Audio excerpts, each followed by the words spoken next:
अगर आप एक दिन के लिए मुख्यमंत्री बन जाए तो आपका सबसे पहला कदम क्या होगा? अच्छा, रैपिड फायर में आ गया। हाँ, एक दिन के लिए मुख्यमंत्री बन जाऊं तो मेरा पहला कार्य क्या होगा? आज हम देखते हैं, आप किसी भी गली से आप निकलिए, चाहे आप ढाबा कॉम्प्लेक्स से आइए, चाहे आप फूलबाग से एंट्री लीजिए, चाहे आप टाटा मोटर से एंट्री लीजिए, आज आप देखोगे हमारे गली क्षेत्र में सब में पक्की सड़कें बन चुकी है, स्ट्रीट लाइटें लगी हुई हैं, सिविल लाइन हमने डलवाई है। शिक्षा तो वो शेरनी का दूध है, जो पिएगा वो दहाड़ेगा। और एजुकेशन आज के समय में, और मैं तो कहता हूँ हमेशा से ही, चाहे हम अपना पुराना इतिहास उठा के देख लीजिए, पुराने अपने जो इतिहास में हम देखते हैं, चाहे वो राजा महाराजाओं का काल रहा हो, चाहे वो अंग्रेजी हुकूमत रही हो, एजुकेशन हर चीज में और हर क्षेत्र में मुझे मौका मिलेगा। कम से कम मेरी कोशिश ये रहेगी कि मैं अपने लोगों को नशे से दूर रख सकूं, एक व्यसन मुक्त मैं अपने क्षेत्र को बना सकूं। मेरी पहला प्रयास ये रहेगा कि मैं अपने लोगों को, अपने समाज को नशे से दूर कर सकूं। बहुत ही बेहतरीन सोच है आपकी। राजनीति में सबसे मजेदार पल, कोई फनी मोमेंट, किसी एमएलए या तो लोग जब राजनीति में आया करते थे, लोग सेवा के भाव से राजनीति में आया करते थे, लेकिन अब पिछले कुछ दिनों में लोगों ने राजनीति को एक अलग स्तर पर देखना शुरू कर दिया है। अगर लोग वास्तव में अगर आपके स्कूल का कोई छात्र भविष्य में पार्षद बनना चाहे तो आप उसे कौन सी सलाह देंगे? जी, मैं तो चाहे हमारे भाई साहब के स्कूल का, चाहे हमारे किसी भी स्कूल का कोई भी युवा अगर चाहे पार्षद या मैं तो कहता हूँ चेयरमैन, एमएलए, मुख्यमंत्री जो भी बने, वो अपने दिल में एक ही बात, जिन्हें दोनों पे साइन कर दिए, अपने पे भी कर दिए, गुड्डू तिवारी के भी पे साइन कर दिए। और गुड्डू तिवारी जी भी पहली बार पार्षद बने थे तो उन्होंने सोचा है पहली बार तो पार्षद बनाऊं, और इन्होंने मेरा सर्टिफिकेट भी अपना ही ले लिया। तो कुछ देर के लिए वो दोनों आपस में इस तरह भिड़ गए। तिवारी जी ने सोचा कि यार पहली बार वो शायद 11 या 12 वोट से जीते थे, उन्होंने सोचा पहली बार तो यार जीता हूँ, पार्षद बनाऊं, और उन्होंने मेरा सर्टिफिकेट ही ले लिया। अभी एक ही बार मिलेगा, और दोनों इसलिए ले लिए। तो दोनों थोड़े से भिड़े आपस में। कभी आज के जो हमारे गेस्ट हैं आदरणीय नरेंद्र खटाना जी, और हम इनसे कुछ राजनीति से जुड़े हुए सवाल पूछेंगे। और सर, आपका जो परिवार है वो शिक्षा से जुड़ा हुआ है। आपके जो भाई है नरेंद्र खटाना जी, उनका एक निजी विद्यालय है, रविंद्र खटाना जी, उनका एक निजी विद्यालय सनशाइन पब्लिक स्कूल। तो पहला जो मेरा क्वेश्चन रहेगा वो ये रहेगा कि 15 साल से पार्षद होने के बाद सबसे बड़ी चुनौती और सबसे बड़ी उपलब्धि क्या रही? देखिए आर्यन जी, आपको पता है कि राजनीति जो शब्द है देखने के लिए तो बहुत सिंपल लगता है कि राजनीति, और इसको लोग भिन्न भिन्न अर्थ भी निकाल लेते हैं, लेकिन मैं इतना ही कहूँगा कि सबसे बड़ी चुनौती इसमें, अगर आप पहले के कुछ दशकों में चले गए तो लोग जब राजनीति में आया करते थे, लोग सेवा के भाव से राजनीति में आया करते थे, लेकिन अब पिछले कुछ दिनों में लोगों ने राजनीति को एक अलग स्तर पर देखना शुरू कर दिया है। अगर लोग वास्तव में हम लोगों की सेवा करना चाहे और लोगों की मदद करना चाहे, आप पिछड़े असहायों गरीबों की मदद करना चाहो, तो राजनीति एक बहुत अच्छा प्लेटफॉर्म है। लेकिन चुनौती इसमें यह है कि आप अपने आप को कैसे प्रूव करते हो, और अपने कार्यों से आप अपने लोगों को, अपनी जनता को कितना संतुष्ट करते हो, कितना समय देते हो। आपने अपने क्षेत्र में कौन कौन से सामाजिक कार्य किए हैं जिन पर आपको गर्व है? देखिए आर्यन जी, यूँ तो हमारे जो सामाजिक क्षेत्रों में हमारा हर कार्य समाज के लिए ही होता है, और वो कोई हम छोटा बड़ा नहीं मानते। लेकिन मैं अगर विशेष बात करूं कि जिन कार्यों को करने से हमें एक, जिसको मन को शांति मिलती है, या आप कह सकते हैं कि ये कुछ कार्य हमारे बहुत अच्छे हुए हैं, तो मैं आपको बताना चाहते हैं पिछले 15 वर्षों से हमारे घटाल क्षेत्र में भारतीय जनता पार्टी का राज है। हम भारतीय जनता पार्टी के पार्षद हैं। पिछले 15 वर्षों से मैं स्वयं अपने वार्डों से पार्षद हूँ। 10 साल हमारे पंडित जी थे। अभी हमारे लालाराम भाई हैं, जो अभी फिलहाल जिनका पहला टेन्योर है, वो भी बहुत अच्छा कार्य कर रहे हैं। तो पहले के घटाल में, आज की घटाल में हम इतना फर्क कह सकते हैं अपने क्षेत्र में कि पहले लगभग हमारी हर गलियों में कहीं ना कहीं पानी और कीचड़, जो कि एक पर्याय बन गया था, आज हम देखते हैं, आप किसी भी गली से आप निकलिए, चाहे आप ढाबा कॉम्प्लेक्स से आइए, चाहे आप फूलबाग से एंट्री लीजिए, चाहे आप टाटा मोटर से एंट्री लीजिए, आज आप देखोगे हमारे गली क्षेत्र में सब में पक्की सड़कें बन चुकी है, स्ट्रीट लाइटें लगी हुई हैं, सिविल लाइन हमने डलवाई है, जो बहुत बड़ा हमारा कार्य है। और थोड़ी बहुत जो हम कह सकते हैं कि अगर हमारे लोग जागरूक हो जाएं, हमारे कॉलोनी वासी जागरूक हो जाएं, जो पॉलीथीन का हम इस्तेमाल करते हैं, जिनको हम नालियों में डाल देते हैं जिससे हमारी नालियाँ चौक हो जाती है, उस वजह से कुछ थोड़ी बहुत जो पानी रोड पे आ जाता है उससे हम थोड़े से कह सकते हैं कि दिक्कत आती है। वरना हमारी सभी सड़कें बहुत अच्छी हैं, हमारे शमशान कब्रिस्तान में कार्य चल ही रहा है, कुछ कार्य बाकी है। और जो सबसे बड़ी उपलब्धि अगर हम मानेंगे तो हमारे यहाँ पानी की रहेगी, क्योंकि हमारा जो घटाल है वो पहाड़ी क्षेत्र में स्थित है, यहाँ पानी की बहुत बड़ी समस्या थी। और मैं धन्यवाद देना चाहूँगा हमारे आदरणीय महंत तिजारा विधायक बाबा बालकनाथ जी का, हमारे सांसद साहब का, हमारी पूरी भाजपा की टीम का, हमारे पार्षद लल्लाराम भाई, और हमने सबने मिलकर मेहनत की है, हमारे पूर्व पार्षदों ने भी मेहनत मिलकर की है। लगातार सबकी मेहनत रही है, चाहे वो हमारे लल्लाराम भाई हो, पंडित जी हो, हमारी पूरी टीम हो। तो पानी हमारे गांव में बहुत ही नितांत आवश्यकता थी और पानी एक हमारी बहुत बड़ी उपलब्धि है। हमारे जो गांव में खेलने के लिए जो एक क्रीड़ा स्थल नहीं था, वो पार्क हमने वो डेवलप कराया। वो पार्क एक समय में हम लोगों से छिन चुका था, लेकिन उस पार्क को हम कैसे भी वापस लेके आए, आज वो भी एक हमारे लिए बड़ी उपलब्धि है। और हमारे जो घटाल का गवर्नमेंट स्कूल है, आज की डेट में हम देख रहे हैं जहाँ हम गरीब क्योंकि जो सक्षम लोग हैं वो प्राइवेट स्कूलों में अपने बच्चों को पढ़ा सकते हैं, लेकिन गरीब ऐसा है लोग अपने बच्चों को हर व्यक्ति प्राइवेट स्कूल में नहीं पढ़ा सकता।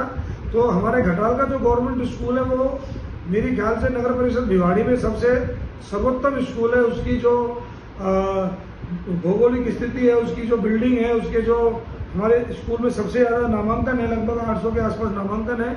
तो ये कुछ चीज़ ऐसी है जो शिक्षा के क्षेत्र में। और एक मैं आपको आपके माध्यम से एक बात और बताना चाहता हूँ, बहुत ही जल्दी मैं आपसे मुझे तो पूरा यकीन है कि हमारे आदरणीय विधायक बालकनाथ जी के असीम अनुकंपा से बहुत ही जल्द हमारे घटाल में एक आयुष्मान आरोग्य मंदिर भी, जिसको हम जनता क्लिनिक भी बोल सकते हैं, बहुत ही जल्दी एक अस्पताल भी हमारे घटाल में खुलने वाला है, जिससे गरीब लोगों को बहुत मदद मिलेगी। और लोगों से भी मैं निवेदन करना चाहता हूँ कि जो आप पॉलीथीन डालते हैं वो ना डालें, और एटलीस्ट आपकी खुद की एक रिस्पॉन्स भी होनी चाहिए कि हमारा देश स्वच्छ रहे, सुथरा रहे। केवल अपनी कॉलोनियों को साफ सुथरा मत रखिए, देश को भी साफ सुथरा रखना है। और जैसे सर ने बताया कि पानी की उपलब्धि, अब क्या है कई बार लोग पानी फिजूल खर्च भी करते हैं, तो जल ही जीवन है, ये जो नारा है वो बहुत ही सोच समझ के दिया गया। तो आप पानी की फिजूल खर्ची भी ना करें, क्योंकि सर के बड़े भाई जो हैं वो शिक्षा से जुड़े हुए हैं, तो एक ट्यूशन शिक्षा से शिक्षा और समाज सुधार, आपको क्या लगता है शिक्षा से समाज में सबसे बड़ा बदलाव कैसे लाया जा सकता है? जी देखिए, शिक्षा तो वो शेरनी का दूध है, जो पिएगा वो दहाड़ेगा। और एजुकेशन आज के समय में, और मैं तो कहता हूँ हमेशा से ही, चाहे हम अपना पुराना इतिहास उठा के देख लीजिए, पुराने अपने जो इतिहास में हम देखते हैं, चाहे वो राजा महाराजाओं का काल रहा हो, चाहे वो अंग्रेजी हुकूमत रही हो, एजुकेशन हर चीज में और हर क्षेत्र में काम आती है। और निश्चित रूप से एक शिक्षित समाज ही एक सभ्य समाज की रचना को रच सकता है। जब तक हमारा समाज शिक्षित नहीं होगा, हम अपने आने वाली पीढ़ी को, आने वाले युवा वर्ग को हम एक अच्छी सोसाइटी से, एक अच्छे कल्चर से नहीं जोड़ पाएंगे। तो निश्चित रूप से मैं कहना चाहूँगा कि एक अच्छा जो समाज हम बिल्डअप कर सकते हैं, वो निश्चित रूप से अच्छी एजुकेशन देके, एक अच्छी शिक्षा देकर और युवाओं को शिक्षा के प्रति प्रोत्साहन देकर ही हम एक अच्छे समाज को बना सकते हैं। युवाओं के लिए राजनीति, अगर कोई युवा राजनीति में आना चाहता है तो उसे किन चीजों पर ध्यान देना चाहिए? देखिए अरिंद जी, की बात से मैं सहमत हूँ कि आज के जो टाइम चल रहा है वो युवाओं का है, और आने वाला भारत भी हमारा युवा देश में गिना जाता है। 65% आबादी हमारी युवा है। मैं युवाओं से यही कहना चाहूँगा कि आप कोई भी कार्य करें, चाहे वो शिक्षा के क्षेत्र में हो, चाहे वो राजनीति के क्षेत्र में हो, जिस भी क्षेत्र में आप आना चाहो, उसको पूरी शिद्दत के साथ करें, पूरी ईमानदारी के साथ करें, पूरी मेहनत के साथ करें। आप किसी भी फील्ड में आओ, राजनीति के क्षेत्र में आओ, आपका सभी का स्वागत है, लेकिन जिस भी फील्ड में आप आओ उसमें बिल्कुल मेहनत के साथ, शिद्दत के साथ, एक ईमानदारी के साथ अपने आप को प्रस्तुत करो और अपने आप को इस तरह ढालो कि आप लोगों के जीवन में आप कुछ परिवर्तन ला सको, आप उनके काम आ सको, आप उनके दुख तकलीफ में जब भी वो आपको याद करें आप उनके बीच में रहो, आप उनकी समस्याओं को सुनो और आपको अपना खुद का सुख और जो कहते हैं कि एक वैभव छोड़कर आपको उनका दुख दर्द अपनाना पड़ेगा। और आपके अंदर अगर ऐसी क्षमता है और आपके अंदर सहनशीलता है और आपके अंदर सुनने की शक्ति है तो ही आप राजनीति में आओ। और निश्चित रूप से जो व्यक्ति इन चीज़ों को अपने जीवन में ढाल लेगा वह युवा निश्चित रूप से राजनीति के शिखर पर पहुंचेगा। डिजिटल एजुकेशन का क्या रोल है आने वाले समय? देखिए, जब से कोविड-19 का असर पूरे वर्ल्ड ने देखा है उसमें डिजिटल एजुकेशन ने काफ़ी कुछ बदला है समाज को। और डिजिटल एजुकेशन जिसको पहले काफ़ी ज़्यादा नहीं सराहा जाता था, निश्चित रूप से उसने दिखाया है कि आप डिजिटल एजुकेशन प्राप्त करके भी शिखर तक पहुंच सकते हो। और मैं यही कहना चाहूँगा कि डिजिटल एजुकेशन भी अपनी जगह एक महत्वपूर्ण स्थान रखती है। और फिजिकली भी आप अगर स्कूल में जाते हो तो उससे भी आपको नॉलेज गेन होती है। तो दोनों का अपना अपना महत्व है। तो मैं तो कहना चाहूँगा कि फिजिकली एजुकेशन के साथ साथ डिजिटल एजुकेशन भी अपना अलग स्थान रखती है। तो दोनों का अपना एक अलग महत्व है। लेकिन डिजिटल एजुकेशन में जो चुनौतियां निकल के आ रही हैं, जैसे इंस्टाग्राम पे बच्चे जो है भारत के वो डांस करने लग जा रहे हैं, बच्चे जो है वो गलत आदतों, नशा, गुटखा, बिगड़ी सिगरेट आदि पीने लग जा रहे हैं। देखिए आर्यन जी, हम कहते हैं कि किसी भी सिक्के के दो पहलू होते हैं। हमें ये देखना है कि हम उस चीज़ में से क्या निकालते हैं। आजकल हम देखते हैं मूवी आ रही है, पिक्चरें आ रही है। पहले जो पिक्चर आती थी उनको हम घर परिवार के साथ बैठ के अपने मम्मी पापा जी के साथ, भाई बहन के साथ बैठ के देख लिया करते थे। लेकिन आजकल की जो मूवी आ रही है उनको शायद हम उनके साथ बैठ कर देखने में असहज महसूस करते हैं। कुछ ना कुछ ऐसे गाने, ऐसे सीन उसके अंदर होते हैं जो हम लोगों को सूट नहीं करते, हमारे कल्चर को, हमारे समाज को सूट नहीं करते। इसी प्रकार से मोबाइल और जो ये सोशल मीडिया है, इंस्टाग्राम है, जो डिजिटल एजुकेशन के नाम पर बच्चे जो मोबाइल अपने पास रखते हैं, इस मोबाइल से आप चाहो तो बहुत कुछ सीख भी सकते हो, आप बहुत बड़ा भी बन सकते हो। और इसी मोबाइल से चाहो तो आप खराब भी हो सकते हो। आपको ये ऐसा कर देगा, आप कहीं के भी नहीं रहोगे। आपको ये बिल्कुल निम्न स्तर पर लाकर छोड़ देगा। क्योंकि हम कोई भी मूवी देखने जाते हैं, हम उसकी जब स्टोरी में जाते हैं, यदि हम एक विलन का रोल देखेंगे तो हम उस विलन के रोल में ये भी सीख सकते हैं कि वो विलन के अंदर क्या क्या बुराइयां थी और उसके अंदर बुराइयां क्यों आई थी और क्यों नहीं आनी चाहिए थी, और लास्ट में बुराई का अंत क्या होता है। तो ये भी हमारे लिए सीखने को मिलता है कि हमें बुरी आदतें छोड़नी चाहिए, हमें बुराई से बचना चाहिए, हमें बुरे लोगों से दूर रहना चाहिए, हमें अच्छाइयाँ ग्रहण करनी चाहिए।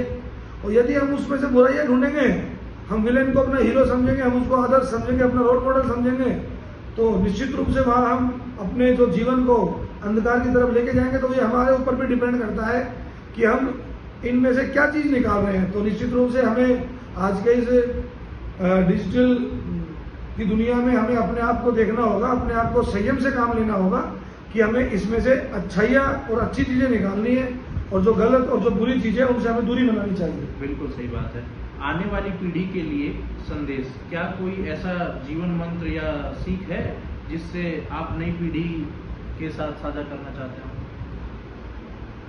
आने वाली पीढ़ी से मैं ये कहना चाहूँगा, जहाँ पर हम आज देख रहे हैं कि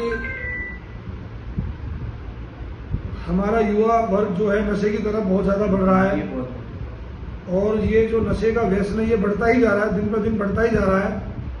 तो मैं उनसे अपील करना चाहूँगा, आप ज़्यादा से ज़्यादा समय अपनी शिक्षा के साथ साथ युवा वर्ग स्पोर्ट्स एक्टिविटी में दे, योगा में दे, एथलेटिक्स में दे, अपने नज़दीकी किसी ग्राउंड में, पार्क में अपना समय दे, दौड़ लगाए, रेस करे, स्पोर्ट्स एक्टिविटी करे और नशे से अपने आप को बचा के रखे। चाहे नशा वो बीड़ी का हो, सिगरेट का हो, गुटखे का हो, किसी अल्कोहल का हो, और आजकल जो स्मैक वगैरह जो चिट्टे आदि का नशा चल रहा है जिससे युवा पीढ़ी बहुत ज़्यादा बर्बाद हो रही है। मैं उनसे इतनी अपील करना चाहूँगा कि नशे से अगर वो युवा पीढ़ी बच गई तो वो अपने जीवन को संवार सकते हैं। 15 साल के सफर में एक मजेदार और प्रेरक क्लिप जो आप हमारे दर्शकों के साथ आप शेयर करना चाहते हैं। 15 साल के इस करियर में मजेदार और प्रेरणादायक, देखिए मजेदार तो मैं ये बताऊंगा कि लोग बोलते हैं राजनीति में बहुत कुछ सुनना पड़ता है, बहुत फटीक है, बहुत मेहनत है। बिल्कुल है, निश्चित रूप से है। आपको अपना सब कुछ छोड़ना पड़ता है, आपको रात को 2 बजे भी उठ के अपने लोगों के लिए जाना पड़ता है, उनके काम के लिए भागना पड़ता है, आपका जो जीवन है ये आपका अपना जीवन नहीं है, ये लोगों के लिए आपका जीवन रहता है। तब कभी भी लोगों को आपकी आवश्यकता पड़ेगी, आपको उनकी मदद के लिए जाना पड़ेगा, उनकी मदद करनी पड़ेगी। तो मैं तो कहता हूं कि इसको सेवा रूप में समझो, और ये समझो कि मुझे लोगों की सेवा करनी है, मैं अपने लोगों की सेवा करने के लिए इसमें आया हूं। तो उसको आप इंजॉय करके करोगे। आप एक जिसको आप बोल रहे हो मजेदार, मतलब उसको आप इंजॉय करोगे, उसको एक महसूस करोगे कि ये मेरी जो सेवा है, मेरी जिम्मेवारी है, और मैं इसको खुशी खुशी करना चाहता हूं।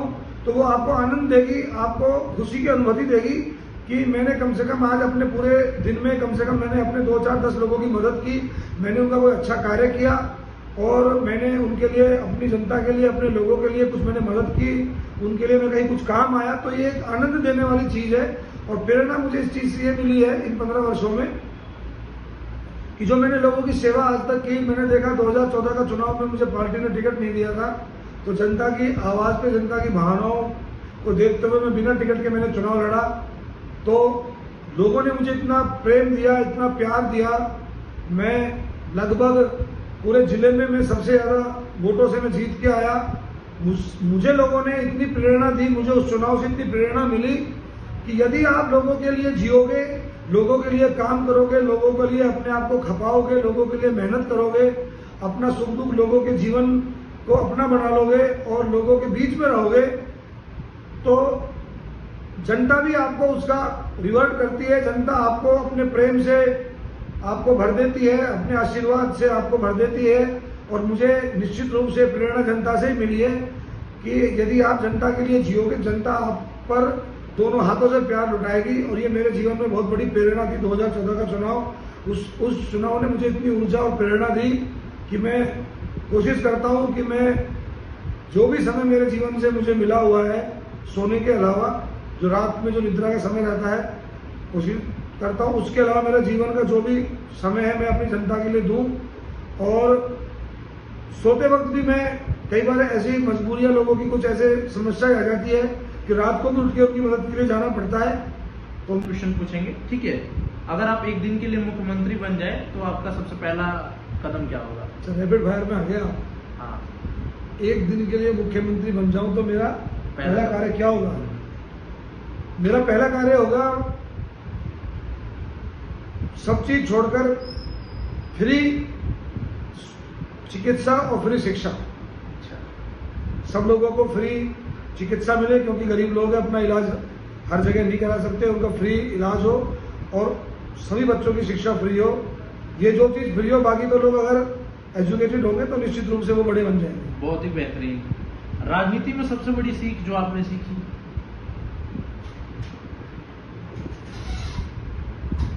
जनता ही जनार्दन है और जनता से बड़ा कुछ नहीं है, और जनता की सेवा ही सर्वोपरि है। राजनीति में जो व्यक्ति जनता की सेवा को सर्वोपरि रखेगा वो कभी भी अपनी जनता से दूर नहीं रहेगा। ये सबसे बड़ी सीख मुझे राजनीति में मिली है कि जनता ही जनार्दन है, जनता सर्वोपरि है।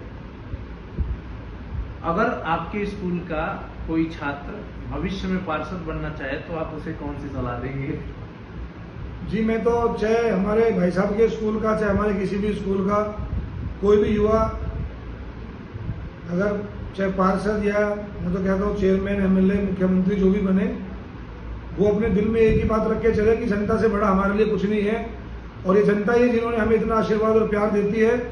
तो हमेशा वो अपने दिल में, अपने जीवन में ये बात रखे कि जनता की तकलीफ, जनता का दुख दर्द ही मेरा दुख दर्द होगा।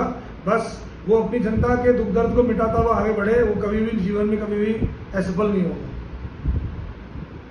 एक ऐसे नेता जिनसे आपने प्रेरणा ली हो या अपना आइडल मानते हो भारतीय जनता पार्टी को? भारतीय जनता पार्टी में वैसे मैं शुरू में बताता हूँ, जब मैं पहली बार जब मेरा भाजपा की तरफ रुझान आया, जब मैं 8th क्लास में पढ़ता था, तो उस टाइम अटल बिहारी वाजपेयी जी का मैं भाषण सुनता था, उनको देखता था।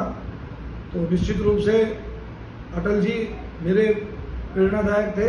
और वर्तमान में मैं मोदी जी और योगी से बहुत ज़्यादा इंस्पायर हूँ। अटल जी की तो अमेरिका भी दावेदारी करता है अटल जी की। बहुत ही बेहतरीन प्रधानमंत्री थे। अगर आपको एक सुपर पावर मिले तो क्या होगी और क्यों? मुझे अगर सुपर पावर मिलती है तो मेरा पहला प्रयास रहेगा कि अपने समाज को, अपने क्षेत्र को, अपने राज्य को, जहाँ भी जिस लेवल में मुझे मौका मिलेगा, कम से कम मेरी कोशिश ये रहेगी कि मैं अपने लोगों को नशे से दूर रख सकूं, एक व्यसन मुक्त मैं अपने क्षेत्र को बना सकूं। मेरी पहला प्रयास ये रहेगा कि मैं अपने लोगों को, अपने समाज को नशे से दूर कर सकूं। बहुत ही बेहतरीन सोच है आपकी। राजनीति में सबसे मजेदार पल, कोई फनी मोमेंट किसी एमएलए या किसी पार्षद के साथ, कोई दोस्त मित्र? देखिए, राजनीति में फनी मोमेंट तो मैं क्या कहूं कि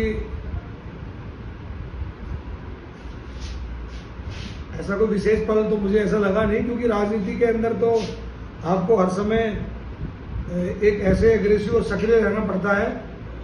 फिर भी कोशिश मेरी ये रहती है कि किसी भी कार्य को एक एकाग्रता और संयमित मन से किया जाए। लेकिन फनी मोमेंट मिलने का कभी ऐसा अवसर आया नहीं, लेकिन फिर भी मैं ये कहूँगा कि हमारे जितने भी युवा साथी, युवा पार्षद हैं, एक बार क्या हुआ था, हमारे राजाराम जी और गुड्डू तिवारी जी जब चुनाव जीते, तो जब उनको हमारे कमिश्नर साहब शपथ लेने के बाद जब उनको हमारे प्रमाण पत्र मिलता है पार्षद का, तो वो साइन कराने लगे। तो गुड्डू तिवारी जी ने दोनों पे साइन कर दिए, नहीं सॉरी, राजाराम जी ने दोनों पे साइन कर दिए, अपने पे भी कर दिए, गुड्डू तिवारी के भी पे साइन कर दिए। और गुड्डू तिवारी जी भी पहली बार पार्षद बने थे, तो उन्होंने सोचा है पहली बार तो पार्षद बनाऊं, और इन्होंने मेरा सर्टिफिकेट भी अपना ही ले लिया। तो कुछ देर के लिए वो दोनों आपस में इस तरह भिड़ गए। तिवारी जी ने सोचा कि यार पहली बार, वो शायद 11 या 12 वोट से जीते थे, उन्होंने सोचा पहली बार तो यार जीता हूँ, पार्षद बनाऊं, और उन्होंने मेरा सर्टिफिकेट ही ले लिया, अभी एक ही बार मिलेगा, और दोनों इसलिए ले लिए। तो दोनों थोड़े से भिड़े आपस में। कमिश्नर साहब ने बोला सर कोई बात नहीं, दूसरा भी मिल जाएगा, इसको कैंसिल कर देंगे। तो उस टाइम हम लोग काफ़ी हंसे और काफ़ी, मतलब वो एक हमारे लिए फनी मूवमेंट था, क्योंकि तिवारी जी बोल रहे थे, मैं तो समझा कि मेरा तो हो गया काम आज, कैसे भी तो मतलब मेहनत करके यहाँ तक पहुँचा, सर्टिफिकेट भी राजाराम जी ने। आपकी अच्छी बॉन्डिंग है बाबा बालकनाथ से?